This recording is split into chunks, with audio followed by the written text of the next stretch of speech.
Iespējams, mēs izmantosim personāžu buntu atkal. Iespējams, jā, es gribu to visai garīgai, kristīgai pasaulē pateikt tādu lietu, ka mums bieži vien ir mācīts, un es redzu pēc evaņģēlija, ka tas nav gluži pareizi. Protams, tas ir labāk nekā nekas, kad galvenais lūgt dedzīgi tur gadus, mēnešus, un Dievs tev svētīs un apsvētīs. Man ir jautājums, kad es zinu tāds gadījums, kad notiek brīnumi, jā, un mēs paši zinām, ne tikai es, bet mēs visi zinām, ka Dievs atbild uz lūkšanām, un principā uz jebkurām lūkšanām Dievs atbild, ja, kuras ir, kas, teiksim, nevar grēkā. Bet ir tāda lieta, tad, kad mēs lūdzam, mums vajag padomāt par to, vai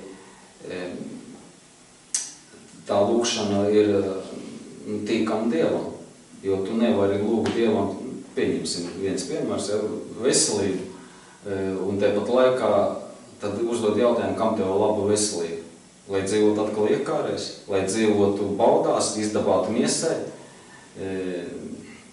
tad kam tev to veselību? Un bieži cilvēki ir izmisuši un nesaprot, kāpēc Dievs neatbild, un kāpēc vajag milzīgi piepūli, reāli milzīgi piepūli, tur dedzīgi lūkšana. Un vēl viens moments, cilvēks pēc būtības mums nevar izspiest no sevis ticību. Viņš nevar izspiest ticību, viņš var visu kaut ko citu izspiest, bet ne ticību.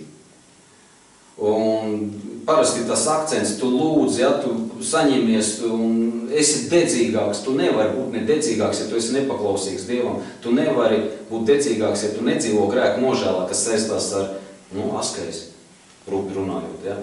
Jo jebkura pakļaušana sevi Dievam, tā ir savu veidu askezi attiecībā uz miesu. Arī Pāvils saka, es rūdu savu miesu ikdienas. Ne jau tāpēc, ka tas dod garantu uz Dieva valstību. Tagad izrauj vienu pantu, teiksim, par sportu, ja, kad sports neko nedara, miesas rūdīšana tur neko nedara, bet tie ir palīgi līdzekļi. Ēšana, gavēņi, tie ir palīgi līdzekļi. Tas ir jāsaprot. Ne jau tas, ka tev tas dod garantiju uz Dieva valstību, tas ir palīgi līdzekļi tev ir dievbijībai. Un, protams, es pie tā arī pieskāršos par sportu runājot, ja, jo tā izpratne ir aplama, tad, kad cilvēks domā, ka sportot kristietim vispār nevajag. Dieva vārds māca nedzīvot pēc iekārēm, neizdabājiet miesai, nošķirīties no pasaules. Un ko tas nozīmē? Tas vienkārši nozīmē vienu lietu, ka tu nevari sēdēt divānā, kasīt vēderi, tāpēc, ka sports redzēt neko nedod. Un es ēdu, cik gribu, tāpēc, ka ēdiens netuvina Dieva valstībai. Un mēs šitos pantus izraujam, un tad mēs principā lutinam un izdabājam savai miesai. Pāvils to norāda galvenokārt uz to, ka šie līdzekļi, sports, ēdiens, pēc būtības viņi tev neglābi. Tavu dievbijību glābi, tas palīdz uz šis te viss tavai dievbijībai. Ja tu sevi ierobežo ēšanā, tas palīdzēs tavai dievbijībai. Nošķirt sevi no pasaules, nošķirt no iekārēm, no baudām. Mums ir vajag dzīvot pretēji tam, kā līdz ticībai mēs dzīvojam. Ja mēs līdz ticībai izdabājām miesai un miesa komandēja mūsu dvēseli, tad tagad vajag otrādi, mums vajag izkomandēt miesu. Kaut kādā mērā mums vajag atriet tagad miesai, ja? Paspīdzināt viņu. Ieejot veikalā arī, pērku tur cienastu, mielastu, tur svētku mielastu, un tad tur saka tā, redzi, Gunta saka tā, kur termiņš ir garāks, bet mēs jau šodien to visu izmantosim, bet tur ir termiņš garāks. Kas tie pa variantiem, ja? No vienas puses Bībeles skatoties, kas tie pa variantiem? Mēs tā miesai izdabāsim. Ja Pāvils māca to miesu ierobežot, te ir termiņš. Mēs esam pieradināti izdabāt miesai visos līmeņos. Visos līmeņos. Un, protams, ka ir arī Dieva žēlastība. Kaut vai paskaties pēc evaņģēlija, ja, kad tie sludināja par Dievu un tur dziedināšanas, tur cilvēki atgriežās un tiem mācekļiem ir ovācijas. Kas tas ir? Tā ir Dieva žēlastība, bet mums vajag iet likumīgo ceļu, dievbijībā. Un tad tev nevajadzēs mēnešiem un gadiem lūgt par tuvāko. Kaut gan tas ir jādara, un mēs nevaram, tagad es atšifrēju Dievu principus. Nē, es neko neatšifrēju. Es ņemu piemēru, kā Pāvils saka, no tiem, kas ir Kristus briedumu sasnieguši. Visu pirms, ja. Un te ir tas moments, kad, ja tu gribi, lai tavu bērni atgriežas, vismaz no nāves grēkiem, tas, ka viņi neies mūžībā, jo katram cilvēkam ir sava izvēle, viņam mūžīgi varbūt neinteresē, viņam vispār nosprauties pa mūžību, viņam galvenais tagad un šeit uz vietas nodzīvot labi.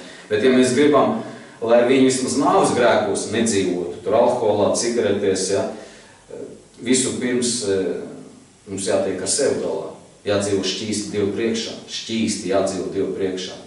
Tā, lai sirdsapziņa neapsūdz mūsu. Vismaz tos grēkus, kurus mēs zinām un redzam. Un bez tam ejam tālāk, izmācamies un izstudējam, kas vispār ir lepnība. Jo nekas, kas ir lepns, Dieva valstībā neies. Un es par lepnību jau esmu runājis, ja visu šie 8 punkti, ko principā tā laika kristieši zināja diezgan labi. Un tad, kad tu būsi saveicis savu dvēseli kārtībā Dievu priekšā, tad viss tavs lūkšanas būs pirmkārt spēcīgāks un otrkārt daudzas lietas Dievs tevi svētīs un pakārtos daudzas lietas tīri dabīgi. Vienkārši tīri dabīgi. Un kā piemērs, es varu minēt no savas dzīves, ja, daudz tādu piemēru, kurus īpaši neiespringst kaut kāds pirkums veids un nepieciešamībās veidos, ja, tur, teiksim, transporta līdzekļus jāpērk, jo uz darbu jātiek, jo es vēl nedzīvoju tur Rīgas centrā. Es neesmu Rīgas centra vecs, bet ir vajadzīgs transports. Un, protams, ticīgais var lūgt tur mēnešiem, tur laicīgi, tur gavēņus ņemt, lai viņam nopirktos palēto, ja, tāda, krieviski saka, pahaļavu, ja, tu nopirki kaut ko lētu, bet labi, ja. Parasti tā nenotiek realitātē, bet tad, kad tu dzīvo dievbijībā, tad tas notiek, diemžēl, neiespringstot. Es pats esmu pirts tehniku, es neiespringstot, ja, neesmu tur lūdzu, tur mēnešiem, tur gavēņus, vienkārši staigāju dievbijībā, dedzībā, tik cik Dievs man tur atklājas un parādīs, ja.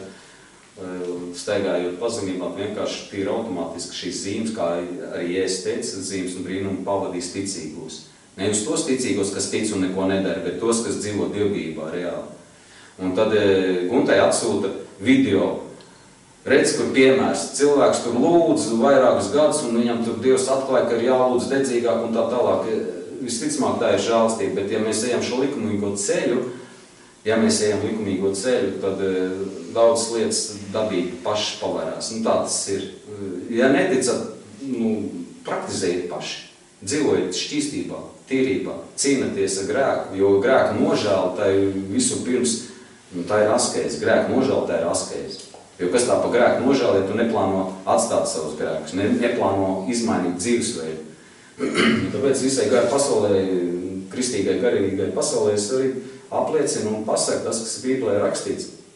Dzīvojiet dievbijībā, un jums nevajadzēs no sevis neko izspiest. Jūs nevarat neviens un neko no sevis izspiest. Ja tev ir iedots viens talants, tad to vajag izmantot. Bet ja tu neizmantot, kaut vai tev ir 5 talanti, tev atņems to, kas tev ir. Jā, Bībele to māca. Kā var pavairot šo vienu talantu? Tad, kad mēs aizliedzam sevi, tad, kad mēs praktizējam Dievu vārdu, tad, kad ir kaut kāda maziņā uzvari, pat ja tev ir stingrais lēmums, tavs dzīvesveids mainās, Dievs tev dod šo ticības mēru lielāku. Jo, kā cilvēks sev attaisno, man ir mazs ticības mērs, es jau neesmu kā Pāvils, man jau nav tāds gribspēks, es jau tur tāds vārgulīts, ja. Tad, kad tu to ieraudzīsi, sapratīsi, tev tajā dienā, tiesas dienā, tev vienkārši valodu zaudēs. Tu nevarēsi pateikt, Dievs, man bija viens talants. Tāpēc, ka tas, kas tev ir ar to mazumību, tur nevajag nekādu super gribas spēku, teiksim, atbraukt uz draudzi, kur to pasmelties atziņas, lai tavs dzīvesveids izmainīties. Tur nevajag nekādu super gribas spēku atbraukt uz baznīcu, ja? Bet brauciet uz baznīcu, kur jums māca šo dievbijību. Ja nemāca, tad priekš kam uz tādu baznīcu, tad jau uz klubīti pat labi var aiziet. Tur arī ir interesanti un viss kaut kas notiek. Vēl viens moments, kaut vai, iet laicīgi gulēt, piemēram, ja? Neēdiet pirms gulētiešanās, neēdiet. Ja, disciplinējiet, paspīdziniet to miesu, kā Pāvils to darīja. Tas jau neprasa nekādu super talantu un super gribaspēku. Tad, kad šīs mazās lietiņās esi paklausīgs, tad arī ticības mērs pieaugs. Dieva vārds to māca. Tu nevari spekulēt uz to, ka tev ir viens ticības mērs, un es jau neesmu Pāvils un tā tālāk. Tas ir blēms, tas ir saruna ne par ko, ja tu mēģini uz to spekulēt. Jo, kā Dievs saka, tam, kam ir, atņems to, kas ir. Un kam, saprotiet, tev tas moments, ja? Tās zināšanas atziņas, ja tu viņas nepraktizē, tev viņas vienkārši tiks noņemts tāpat nos, tu viņu aizmirsīs. Jo tu nevari atcerēties to, ko tu neesi pats izdzīvojis, un to, ko tu neesi ievies savā dzīvesveidā. Un tad parasti tā, ka tu atnāc uz baznīcu, es zinu, mācītājs kaut ko runā, bet viņš pēc kaut kāda laika visu ir aizmirst. Kāpēc? Tāpēc, ka viņš to nav praktizējis visu pirms, un ka viņš kaut ko dzird, jā, viņš tā kā piekrīt, un tāpat laikā neplāno mainīt savas dzīvesveids, neplāno dzīvot grēku nožēlā. Te ir tas moments. Vēl vienreiz, ko es gribēju pasvītrot, ka no sevis ticība pirmkārt nevar izspiest. Viņa pieaugs tieši tik daudz, cik tu sevi pakļaus Dievam. Par tik arī ticība pieaugs. No sevis tu izspiest neko nevari. Tas ir jāsaprot. Varbūt drīzāk tur tie video, kurus es arī redzējis, ka Dievs tur saka, vajag dedzīgāk lūgt, ja? Tāpēc, ka tur ir totālais slinkums, tur ir totāli cilvēks atzīsts. Viņš vispār ir tik tālu prom no grēka nožēlas. Jo cilvēkam bieži liekas, ka viņš šot nāvas grēks nedara, tos rupjos pārkāpumus nedara, nedzer, nepīpē, tur vēl kaut kādas lietas nedara, jā, es jau tur, vai ne, un viss. Dievs vienkārši tur nevar paciest, ka cilvēks ir atzīsts. Tāpēc, kad, kā tas ir kaut kāds totāls aklums.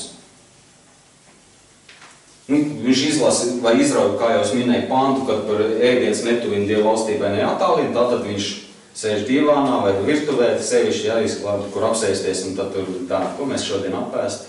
Ja, un spekulē uz vienu pantu tā vietā, lai saprastu, ka pēc būtības šie palīgs pieķi, viņi tev negarantē pestīšanu, bet viņi tev palīdz dievbijībai, palīdz sevi aizliekšanai, palīdz krustu praktizēt, krusta dzīvi palīdz praktizēt. Tas ir paļauties uz Dievu, tas vienkārši palīdz. Un attiecībās par sportu visiem ticīgiem, es uzreiz šodien arī pasaku, visiem ticīgiem līdz mūža galam, pat ja tu būsi vecs krabis, stīvs un līgs un šķīps, līdz mūža galam mums ir jāsporto. Tā miesa ir jāpiež miedz. Nedzīvojot pēc miesas, dzīvojot garīgu dzīvi, nedzīvojot pēc iekārēm. Un ja mēs šiem pantiem neusticamies, nepraktizējam, tad būs tā, ka, Pāvils raksta, redz, ka tur sports, jā, fiziskās aktivitātes netuvina Dieva valstībai, jā, vai kā tur, un tur tie panti, jā, es no galvas saku, jūs paši labi ziniet. Un cilvēks spekulēs to, lai attaisnotu savu miesisko dzīvesveidu, savu grēcīgo, miesisko, nedzīvo, zemišķo dzīvesveidu. Dievs saka, tiecieties pēc tā, kas ir augšā. Un ja tev miesa ir jādisciplinē. Un tad, kad mēs praktizējam ticības vārdu, sportosim, ko tu ir mazumiņa, es jau paskriet nevaru, 2 minūtes var paskriet, uz pieturu, tad tu skrien. Pat tad, ja tu nevar paskriet, sāc ar minūti, sāc ar pusminūti. Katru nedēļu liec minūti klāt, bet regulāri sporto. Vai uz batutu lēkā, vai vienalga ar nūjošanu var nodarboties. Vai rokas trenē, fiziskas aktivitātes kaut kādas. Pirmkārt, tev būs disciplīna arī attiecībā uz ēšanu. Automātiski. Pastiesiet, kurus sportisti, ja? Viņam jau viens nesaka, tu nevarēs būciņas, vēl ko viņi paši vienkārši negrib. Jau ir tāds līmenis sasniegt, ka viņiem negribās izdabāt ar saldumiem, ja? Tāpēc, ka viņiem jūtās slikti. Līdz ar to kristietiem es pasaku un apliecinu, kaut vai paņemiet Bībeles patiesību kopumā. Nevajag pantus raustīt ārā. Paņemiet kopumā, un lai tas jums palīdz dievbijībai. Un tad, ja jūs ticības mērs pieaugs, tad nevajadzēs kaut ko spiest no sevis ārā, nevajadzēs tur pulkstenis lūgt, ja, un tu lūdz. Lūkšana, pirmkārt, tas ir dialogs ar Dievu. Bet tev dialogs nekad nebūs, ja tu neaizliec sevi, ja tu neesi grēku nožēlot, tev dialogs ar Dievu nebūs, tad tev pēc būtības Dievs nav vajadzīgs, ja tu necīnies ar savu grēku. Ko nozīmē cīnīties ar savu grēku? Tā ir grēku nožēla visu pirms. Ja nav grēku nožēla, tu arī necīnīsies ar grēku. Un grēkus savus aizmirst nedrīkstam. Nekādā gadījumā, citādi mēs paliekam augstprātīgi, bezatbildīgi paliekam, es taču esmu ticīgs. Pāvils neaizmirs, ja? Svētais Pāvils, viņš neaizmirs savu grēku, viņš saka, es draudzi vajāju. Par to vien jau man pēc manis elabrēts. Es esmu kā nelaikā dzimušais, es neesmu cienīgs vispār būt par apostulu. Kāpēc viņš to saka? Viņš atcerējās nepārtraukt turēt atmiņā to ļaunumu, ko viņš ir darījis pirms grēku nožēlas. Mums tā māca aizmirst, ja Dievs ir visu piedevis, es tagad jauns radījums, es tagad esmu ķēniņa tēls, es jau tur jau pagonas lieku, es jau valdu, ja, es jau te vai krūtais. Aizmirstam šādu pozīciju. Viņi ir aplama, nebībeliski, es nezinu, kurienes tas ir atnācis. Visticamāk no Elvas, tāpēc, ka Vēlns ir ieinteresēts, lai cilvēks nedzīvot grēku nožēlā. Vēlns ir ieinteresēts, lai mēs esam bezatbildīgi attiecībā uz savu veselu Dievu priekšā. Vēlns ir ieinteresēts, lai mēs vispār uz baznīcu neejam, neklausamies nekādas atziņas. Kaut man Pāvils saka, mācieties no tiem, kas Kristus briedumu ir sasnieguši. No tādiem kā es, Pāvils, kur saka, ja. Tāpēc es saku, ieklausieties, ko Tēvs saka, kas ir izgājuši šo pieredzi un Kristus līmeni sasnieguši. Kristus briedumu sasnieguši. Ieklausieties tādos cilvēkos. Un tad nevajadzēs izspiest no sevis ticību, izspiest no sevis dedzību. Tā ir emocionāli tāda, no sevis tāda pacelšana, kas kopīgs ar garīgo tēmu nav. Nekas kopīgs ar mīlestību uz Dievu nav pa lielam. Tāpēc, ka mīlēt Dievu, tas nozīmē turēt viņu baušļus, ievērot viņu baušļus. Dzīvot šķīsti un svēti, bez kā neviens Dievu neredzēs. Tu jau var uzkurināt emocionāli, pēc tam kā tādu nolaist riepu atkal tev vajag uzkurināt. Tad, kad tev ir fundaments, un tas ir Kristus, un tu pakļauj sevi viņām nepārtraukt, tāpēc, ka mums jau nav alternatīvas. Vienīgā alternatīva mīlēt pasauli un varbūt pat grēkot smuki, lai neviens neredz. Bet tā nav alternatīva, tas tev ved uz elli. Un daudz ticīgi iet uz elli, starp citu. Viņi tic, bet dzīvo nav uz grēkos. Un kas tā pa ticība ir? Sevis apmānīšana, visticamāk, jo Dievu tu nevar apmānīt. Tu jau var teikt, ka es ticu, tā kā pareizi, es jau ticu, ja? Kas tur sirdīs notiek, fantāzijās, sajūtās, kas tur notiek. Tur mēs esam bezatbildīgi. Līdz ar to ticīgam cilvēkam ir jābūt tā, ka viņa dzīvesveids izmainās. Un pie tā ir jāstrādā, tāpēc, ka tas ved mūsu dievībā. Un tad nevajadzēs no sevis izspiest dedzīgumu, nevajadzēs no sevis izspiest ticību, un tu lūdz, un bez tam, kad nenotiek, nu tad pēc, kad tu slikti tur ticēji, ja, tu esi masticīgs, un tavu ticību pa īsu, ja, un tad sākās spekulācijas. Nē, vienkārši tu pats neesi atgriezies tā kā vajag, tu neesi pats visā pilnībā grēku nožēlā iekšā. Tāpēc arī daudz lietas nenotiek. Tu paskaties kā tēvu, ko lūdzu, ja, kas Kristus briedumu sasnieguši pa lielam, viņi vispār divus vārdus pasaka un notiek. Ja es teicu, jūs vēl lielākas lietas darīsiet nekā es. Ne jau tie ticīgie, kam darbi nav, bet tie ticīgie, kas ir paklausīgi Dievam. Tur ir jābūt tā, ka tu pasaka un notiek. Mēs gribam, lai mūsu tuvākie atgriežas, lai tepat laikā tavu veselu un sakārtot Dievu priekšā. Un tad tu vari lūgt, runāt, un tas tavs tuvākais dēls vai meita, viņš vienkārši tev pasūtīs vienu māju tālāk. Kāpēc? Tāpēc, ka tu esi bezatbildīgs, tu esi aizgrābts ar kaut kādām zemišķām, ikdienišķām lietām, otrkārt tu neesi dedzīgs tieši attiecībā, lai pakļautu sev Dievu gribai, kas ir izteikti evaņģēliskos baušļos. Pat ja mēs dzīvojam mazos grēkos, tāpēc, ka tā visi dzīvo kaut galā. Tas nekas briesmīgs nav. Attiecībā par ģimenes dzīvi jau arī tas pats ir, teiksim, izrauj pāntu, ja, attiecībā par seksualitāti. Man ir sieva, man ir vīrs, Tu vienu pāntu izrauj, bet ja tu dzīvo šķīstībā, visās sfērās, ja, attiecībā uz vērdaru, uz intīmu, kas tur uz sportu, ja tu dzīvo šķīstībā, tas ir tikai dažas lietas pateicis, tur ir ļoti daudz tie punkti, 8 punkti, un tur vēl apakšpunkti, ja, kas ir lietnība. Un ja tu nedod mieru miesas izdabāšanai, ka tu esi pret miesas iegribām, tavu dievbība pieaugs, ticība pieaugs, sirdsapziņa būs tīrāk, šķīstāk, un tad, kad tu lūgs, tev būs dialogs. Jo tad, kad mēs pakļaujam, ja sev aizliedzām nepārtraukt Dievam, mums veidojas attiecības ar Dievu saistībā ar grēku nožēlu. Jo Dievu pat tēvu reizē teica, ja, neiet man kārnašanā, bet atpestī no ļauna, kas pa ļaunumu. Tieši tas ir. Atpestī man, Dievs palīdz man tikt vaļā no miesas iegribām no kaut kādiem grēciņiem. Dari manu dzīvi tā, lai es esmu tālāk no grēka kaut kādām ietekmēm. Ja, neiet man ļauna, neiet man kārnašanā. Ja. Plus vēl pirms tam vēl ir piedošana attiecībā uz tuvāko. Vēl pirms tam ir maizes dienšķodot man šodien, lai man būtu skaidrs prāts, lai es redzētu savus trūkumus un spētu atgriezties, lai es būtu spējīgs dzīvot grēku nožēlā. Tas ir visu pirms. Tad pat tēvreiz mums to māca un saka priekšā. Ja? Līdz ar to mēs, protams, gribam, lai mūsu bērni iemanto Dieva valstību, bet ja tu ar sevi netiec galā, tad kā tu vari gribēt, lai tie tuvākie atgriežas. Ja tu pati tur klibo uz abām kājām pie tam vēl, ja, garīgi. Tā kā te ir tas variants, ko es gribēju pateikt. Lai mums nav jānodarbojas ar sevis izspiešanu. Ne drosmi tu vari izspiest, tu neko nevari izspiest. Ja tu nepaklaus Dievam, ja tu necīnies pat ar mazajiem grēciņiem, un tur jau nevajag tur super lielu gribespēku.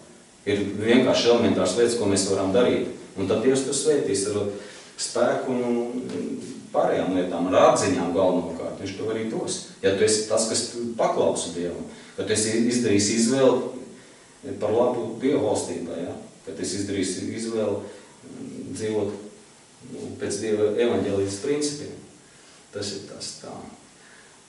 Protams, labi, tas būs pagaidām viss īsumā. Paldies par uzmanību.